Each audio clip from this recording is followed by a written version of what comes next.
ಅರ್ಚಕರು ಮತ್ತು ಜಮೀನು ಮಾಲೀಕರ ನಡುವಿನ ವೈಷಮ್ಯಕ್ಕೆ ದೇವರಿಗೆ ದಿಗ್ಬಂಧನ.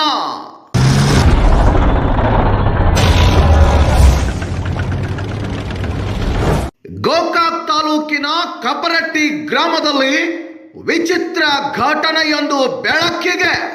ಕಳೆದ 18 ತಿಂಗಳಿಂದ ಶ್ರೀ ದುರ್ಗಾ ಪರಮೇಶ್ವರಿ ದೇವಸ್ಥಾನಕ್ಕೆ ಬೀಗ ಹಾಕಿದ್ದು ಯಾರು? ಹಲವು ತಿಂಗಳಿಂದ ಕುಲಗೋಡ್ ಪೊಲೀಸ್ ಠಾಣೆಯಲ್ಲಿರುವ ದೇವಸ್ಥಾನದ ಬೀಗದ ಕೈ ಕೇಳಲು ಹೋದ್ರೆ ಪೊಲೀಸರು ನೀಡುತ್ತಿಲ್ಲ. ಯಾಕೆ?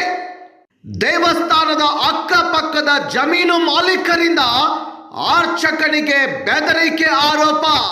ಹೌದು, ನಮ್ಮ ದೇವಸ್ಥಾನಕ್ಕೆ ನಿಮ್ಮ ಮುಂದಾಳತ್ವ ಬೇಡ ಅಂದಿದ್ದಕ್ಕೆ 18 ತಿಂಗಳುಗಳಿಂದ ದೇವಸ್ಥಾನಕ್ಕೆ ಪಕ್ಕದ ಜಮೀನಿನವರಿಂದ ಬೀಗ ಜಡಿದ ಘಟನೆ ಗೋಕಾಕ್ ತಾಲೂಕಿನ ಕಪರಟ್ಟಿ ಗ್ರಾಮದಲ್ಲಿ ನಡೆದಿದೆ. ಕಪರಟ್ಟಿ ಗ್ರಾಮದಲ್ಲಿ ಅರ್ಚಕ ನಿಂಗಪ್ಪ ಶಿಳನವರ್ ಇವರ ಜಮೀನಿನಲ್ಲೇ 18 ವರ್ಷಗಳಿಂದ ಶ್ರೀ ದುರ್ಗಾ ಪರಮೇಶ್ವರಿ ದೇವಸ್ಥಾನ ಇದ್ದು, ದಿನಾಲೂ ಪರಸ್ಥಳಗಳಿಂದ ನೂರಾರು ಭಕ್ತರು ದೇವಸ್ಥಾನಕ್ಕೆ ಬಂದು ಹೋಗ್ತಿದ್ದಾರೆ.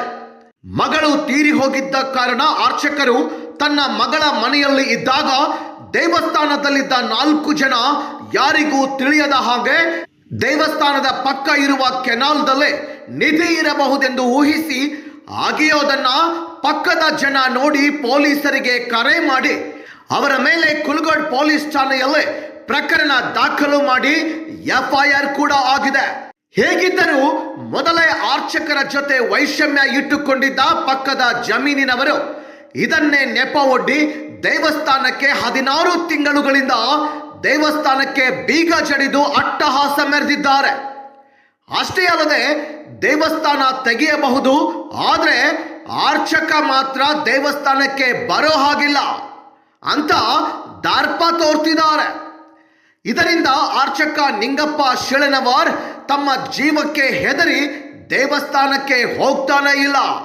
ಯಾಕಂದ್ರನ್ರಿ ಸರ, ನಮ್ಮ ಕಾರಿಗೆ ಆರಾಮಿದ್ರಿಕಿಲ್ರಿ, ಆರಾಮಿಲ್ಲ ಟೈಮ್ದಾಗ ಇದನ್ನು ಅಲ್ಲಿ ಬೈಲಂಗುಲ್ ತಾಲೂಕು ಮುತವಾಡದಾಗ ಕೊಟ್ಟೈತ್ರಿ ನಮ್ಮ ಮಕ್ಕನ್ರಿ.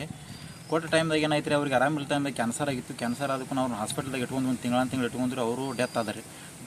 ಡೆತ್ ಆದ್ಕೊಂಡ್ರಿ ಮನೆಗೆ ಹೋಗೋಬ್ರು ಮಂದಿ ಇರ್ತಿರ್ಲ. ಮನೆಗೆ ಹೋಗೋಬರು ಮಂದಿರ ಅಂದ್ರೆ ನಾವೇನೈತಿಲ್ಲ ಅಲ್ಲೇ ಉಳಿದ್ರಿ. ಒಂದು ಸ್ವಲ್ಪ ಇಲ್ಲಿ ಪೂಜೆ ಮಾಡೋಕೆ ಒಂದು 4 ಜನ ಗುಡಿಯಾಗಿದ್ರು. ಅವ್ರು ಆಲ್ರೆಡಿ ಫೈಲ್ ನಾವಿದ್ದಾಗ ಅವರು ಇದ್ರು. ಅವ್ರಿಗೆ ಆರಾಮಿದ್ರಿಕಿಲ್ರಿ. ಇಲ್ಲೇ ದೇವರಿಗೆ ನಡ್ಕೊಂಡು ದುರ್ಗಾ ಪರಮೇಶ್ವರಿಗೆ ನಡ್ಕೊಂಡು ಒಂದು ಸ್ವಲ್ಪ ಚಲೋ ಆಗಿ ಇಲ್ಲೇ ನಾವು ಇಲ್ಲೇ ಉಳಿದಿರೋವ್ರಿ. ಆ ಟೈಮ್ದಾಗ ನಾವು ಅಲ್ಲಿ ಉಳಿದ ಟೈಮ್ದಾಗ ಗುಡಿ ಪೂಜೆ ಅದು ಮಾಡ್ಕೊತ ಹೋಗಪ್ಪ ಚೆನ್ನಾಗಿ ಒಂದು ಸ್ವಲ್ಪ ಅಂತ ಹೇಳಿದ್ವಿ. ಗುಡಿಯದು ಪೂಜೆ ಅದು ಮಾಡ್ಕೊತೀರಪ್ಪ ಅಂತ ನಾವು ಹೇಳಿದ್ವು. ಅವ್ರು ಗುಡಿಯಾಗ ಪೂಜೆ ಮಾಡೋಕ್ಕಿದ್ದವ್ರ 4 ಜನ ಇದ್ರು. ಅವ್ರಿ 3 ಜನ ಇದ್ರಿ. 3 ಜನ ಇದ್ರು. 3 ಜನ ಏನು ಮಾಡಿರಿ, ಅವರು ನಾವು ಇಲ್ಲದ ಟೈಮ್ದಾಗ ಅಲ್ಲಿ ನಮ್ಮ ಮನ್ಯಾಗಿಂದ ಚಿಲ್ಕ ಮುರಿದು, ನಮ್ಮ ಮನಿದು ಆಲ್ರೆಡಿ ರೀ ನಮ್ಮ ಮನೆ ಚಿಲ್ಕ ಮುರಿದು ಅದರೊಳಗಿನ ಹಾರಿ ಪಿಕಾಸಿ ಏನೇನು ತೊಗೊಂಡು ಹೋಗಿ ಅದನ್ನ ನಮ್ಮ ಮನೆ ಬಾಜುಕ ಒಂದು ಹಳ್ಳ ಅದ ರೀ, ದೇವ್ರ ಗುಡಿ ಬಾಜು. ಆ ಹಳ್ಳದೊಳಗೆ ಹಡ್ಡಿದಾರೆ ರೀ, ಒಂದು 2-3 ಫೂಟ್ ಹಡ್ಡಿದಾರೆ ರೀ. 2-3 ಫೂಟ್ ಹಡ್ಡಿದಾರೆ. ಹಡ್ಡಿದಕ್ಕೂ ನಮ್ಮ ಪಕ್ಕದ ಮನೆಯವ್ರು ಏನು ಮಾಡ್ಯಾರ ರೀ, ಅವ್ರ ಹೊರಗಡೆ ಹೋದ ಟೈಮ್ದಾಗ ಅಲ್ಲೇ ನೋಡಿದವ್ರನ್ನ ಏನು ನೋಡ್ರಿ, ಯಾರ ಏನಂತವ್ರು ಎದ್ದು ಬಂದು ಹುಡುಕರಿ. ಇವರು ಅಲ್ಲೇ ಸಾಮಾನುಗಳು ಬಿಟ್ಟವ್ರನ್ನ ಇವ್ರು ಗುಡಿಯಾಗ ಬಂದು ಮಲ್ಕೊಂಡು ಬಿಟ್ಟಾರ. ನಾವು ಅಲ್ಲರ್ತೇವೆ. ನಮಗೆ ಫೋನ್ ಮಾಡಿದಾರೆ ಪಕ್ಕದ ಮನೆಯವ್ರು, ಏನೇನಪ್ಪ ಮತ್ತೆ ಇಲ್ಲಿ ಹಿಂಗೆ ಹಡ್ಡಾಕತ್ತಾರ, ಹಳ್ದಾಗ ಬಂದ ಹಿಂಗೆ ತಂದ್ರೆ ಅವ್ರು ಹಡ್ಡಾಕತ್ತಾರ ಅಂದಕ್ಕೂ ನಾವೇನಂದ್ರಿ ರೀ, ಇಲ್ರಿ ಸರ ಮತ್ತು ಅವ್ರ್ಯಾಕೆ ಹಡ್ತಾರೆ ರೀ ಅಂತ ನಾವು ಅಂದಕ್ಕೂ ಅವ್ರ ಕೈ ಫೋನ್ ಕೊಡ್ರಿ ಅಂದ. ನಾವು ಫೋನ್ ಕೊಡ್ರಿ ಅಂದಕ್ಕೂ ಫೋನ್ ಕೊಟ್ಟರು ನಾವೇನು ಹಡ್ಡಿಲ್ಲ, ಏನು ಮಾಡಿಲ್ಲ, ನಾವು ಹಾಕೊಂಡು ನನಗೇನು ಗೊತ್ತಿಲ್ಲ, ಆಕೆ ಅದಕ್ಕೆ ಇದಕ್ಕೆ ಏನು ಸಂಬಂಧ ಇಲ್ಲ ಅಂತಕ್ಕಂತ ಹೇಳಿ. ಈಗ ಹಡ್ಡಿದ್ರೆ ಹೇಳ್ರಿ ಅಂತಕ್ಕಂತ ನಾವು ಹೇಳಿದ್ವು. ಹಡ್ಡಿದ್ರೆ ಹೇಳ್ರಿ ಅಂದಕ್ಕೂ ನಾವು ಹಡ್ಡಿಲ್ಲ ಅಂದಕ್ಕನ ಯಾರು ಹಡ್ಡ್ಯಾರು ಬಿಟ್ಟಾರ ಅಂತಕ್ಕಂಥ ಮುಂಜಾನೆ ವಿಚಾರ ಗೊತ್ತಾಕೈತಿ. ನನ್ನ ತೆಕೊಂಡು ಬೈಕ್ ಇಲ್ಲ, ನನ್ನ ಬೈಕ್ ಏನೈತಿಲ್ಲ, ಫೋಟೋಗ್ರಾಫರ್ ಹೋಗ್ಬೋದು. ನಾನು ಮುಂಜಾನೆ ಬರ್ತು ಬೆಳಿಗ್ಗೆ ಅಂತ ನಾ ಹೇಳಿದ್ದೆ. ನಾನು ಮುಂಜಾನೆ ಬರ್ತು ಬೆಳಿಗ್ಗೆ ಅಂತ ಹೇಳಿದ್ಕೊಂಡು ಮುಂಜಾನೆ ಮಟ್ಟ ಆಯ್ತು ಬಾರಪ್ಪ ಹಂಗ್ರಂದ್ರು. ಮತ್ತೊಂದು ಅರ್ಧ ಗಂಟೆ ಬಿಟ್ಟು 12 ಗಂಟೆ ಸುಮಾರು ನೈಟ ಬರಬೇಕು. ಈಗ ಸದ್ದ ಅಂದರು ಬೈಕ್ ಇಲ್ಲಪ್ಪ ನನ್ನ ಕಡೆ ಬರಾಕಂತಕ್ಕಂತ ಹೇಳಿ. ಆ ನಂತರ ಸ್ಟೇಷನ್ಗೆ ಕಾಲ್ ಮಾಡ್ಯಾರ ಅವ್ರ ಮನೆ ಪಕ್ಕದ ಇದ್ದವ್ರು. ಯಾವ ಸ್ಟೇಷನ್ ರೀ? ಕುಲಗೋಡ್ ಸ್ಟೇಷನ್ಗೆ ರೀ, ಗೋಕಾಕ್ ತಾಲೂಕು ಕುಲಗೋಡ್ ಸ್ಟೇಷನ್ಗೆ ಫೋನ್ ಮಾಡ್ಯಾರ. ಫೋನ್ ಮಾಡಿದ್ಕೊಂಡು ಸ್ಟೇಷನ್ದವ್ರು ಬಂದವ್ರನ್ನ ಅವ್ರನ್ನೇನು ಎನ್ಕ್ವೈರ್ ಮಾಡ್ಯಾರ, ಏನು ಮಾಡ್ಯಾರ ಗೊತ್ತಿಲ್ಲ ರೀ ನನಗೆ. ಮಾತಾಡಿದವ್ರನ್ನ ಆನಂತರ ಮನೆ ಇದನ್ನು ಗುಡಿ ಚಾವಿಯನ್ನು ಸ್ಟೇಷನ್ದವ್ರು ಹಾಕ್ಯಾರ ಗೊತ್ತಿಲ್ಲ ರೀ, ಅವ್ರು ಹಾಕ್ಯಾರ ಗೊತ್ತಿಲ್ಲ ರೀ. ಚಾವಿ ಮಾತ್ರ ಸ್ಟೇಷನ್ದಾಗ ಐತೆ ಅಂತ ಹೇಳ್ತಾರೆ ರೀ. ನಾವಂತ ಅವ್ರನ್ನ ಕೇಳ್ರಿ, ನಾವು ಹಾಕಿಲ್ಲ ಅಂತಾರೆ ರೀ. ಸ್ಟೇಷನ್ದಾಗೂ ಪೊಲೀಸರಾದ್ರು ನಾವಾರ ಯಾಕೆ ಹಾಕೊಂಡ್ರಿ, ಗುಡಿ ಚಾವಿ ಇಲ್ಲಿ ಹಾಕ್ತಾರಂತ ಇವ್ರು ಕೇಳ್ತಾರೆ ರೀ. ಆ ವಿಚಾರ ಇಟ್ಕೊಂಡು ಏನೈತಿರಲ್ಲ, ನಾವು ಇಲ್ಲಿ ಸ್ಟೇಷನ್ಗೆ ಬಂದ್ವಿ.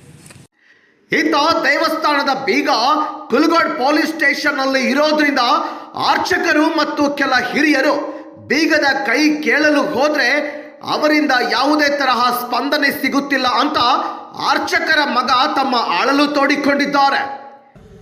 ಆವಾಪಾವುಗಳು ಮಾಡ್ಕೋತ ಅರಳಕತ್ತಾರ, ಹಂಗೆ ಮಾಡ್ತಾರೋ ಹಿಂಗೆ ಮಾಡ್ತಾರೆ ಅಂತಕ್ಕಂಥದ್ದು. ಅದೇನಾರು ಆರೋಪ ಲೀಗಲ್ ಆಗಿ ಅಂತಕ್ಕಂಥದ್ದು ಅವ್ರು ಪ್ರೂಫ್ ಮಾಡಿದಾರ ಏನು ಶಿಕ್ಷೆ ಕೊಡ್ತಾರೆ ಅದಕ್ಕೆ ನಾವು ಅನುಭವಿಸೋಕೆ ರೆಡಿದು. ಸ್ಟೇಷನ್ಗೆ ನೀವು ಎಷ್ಟು ಸರಿ ಬರೋದು ರೀ? ಪೊಲೀಸ್ ಸ್ಟೇಷನ್ ಕಮ್ಮಿ ಇಲ್ಲಂದ್ರೆ ಈಗ ನಾವು 2 ವರ್ಷ ಹತ್ರ ಬರಾಕೈತೆ ರೀ. ಸರಾಸರಿ 2 ವರ್ಷ ಸನೇಕಾಯ್ತು ರೀ. 18ರಿಂದ 20 ತಿಂಗಳಾರ ಆಗಿರಬೇಕು. ಕಮ್ಮಿ ಇಲ್ಲಂದ್ರೆ ಒಂದು 20ರಿಂದ 25 ಸಲ ಬಂದು ರೀ. ಹಿರಿಯರು ಬತ್ತು ಎಲ್ಲರೂ ಬಂದು ಹೋಗಿದ್ದು ರೀ. ಅದಕ್ಕೇನು ಪೊಲೀಸ್ ಸ್ಟೇಷನ್ದಾಗ ಹೋದ್ರೆ ಸ್ಪಂದಿಸ್ಬಾರ್ದು ನಮಗೆ ರೀ.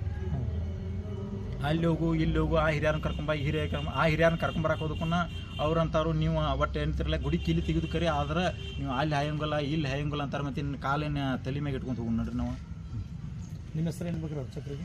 ಅರ್ಚಕರಿಗೆ ನಾನು ಮಗ ಆಗ್ಬೇಕ್ರಿ, ಕಿರಣ್ ಸೀಳ್ ಅವ್ರು ಹೇಳ್ರಿ ನನ್ನ ಹೆಸರು. ಹಾಂ ರೀ. ಇನ್ನು ದೇವಸ್ಥಾನಕ್ಕೆ ಬೀಗ ಹಾಕಿದವರನ್ನ ಕೇಳಿದ್ರೆ ಜಮೀನು ಅವರದು, ದೇವಸ್ಥಾನ ಅವರದು, ನಾವು ಬೀಗ ಹಾಕಿಲ್ಲ, ಕುಲಗೋಡ್ PSI ಹಾಕಿದ್ದಾರೆ, ನಾವು ಬೀಗನೇ ಹಾಕಿಲ್ಲ ಅಂದಾಗ ನಾವೇಕೆ ಪೊಲೀಸ್ ಸ್ಟೇಷನ್ಗೆ ಬರಬೇಕು ಎನ್ನುತ್ತಿದ್ದಾರೆ ಪಕ್ಕದ ಜಮೀನಿನ ಮಾಲೀಕರು.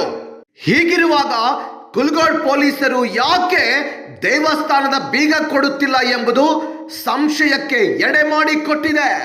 ಈ ಪ್ರಕರಣ ಮುಂದೆ ಯಾವ ಹಂತಕ್ಕೆ ಹೋಗುತ್ತದೆ, ಯಾವ ತಿರುವು ಪಡೆದುಕೊಳ್ಳುತ್ತದೆ ಎಂಬುದನ್ನ ಕಾಯ್ದು ನೋಡಬೇಕಿದೆ. Bureau report.